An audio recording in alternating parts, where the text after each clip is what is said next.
Hello everyone, it's Hannah.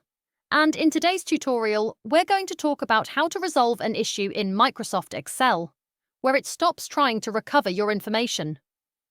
If you're seeing the message Microsoft Excel is trying to recover your information, this may take several minutes, then this video is for you.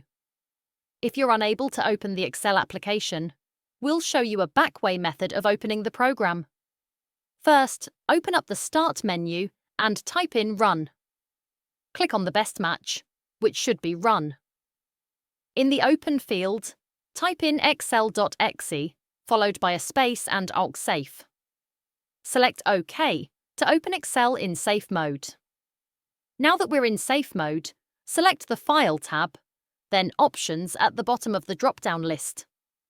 On the left side, select the Add-ins section, then click inside the drop-down and select Excel Add-ins. Select the Go button, and if any of the add-ins are checked, uncheck them, then select OK. Another thing to try is to temporarily disable your antivirus to see if it's causing any issues with your Excel file. Make sure your Excel file is coming from a secure source, because there could be embedded malicious software or links within your Excel workbook that your antivirus is quarantining and preventing it from working properly. If you're able to open up the normal Excel, select Options, then Trust Center. Select Macro Settings and choose Disable all macros without notification.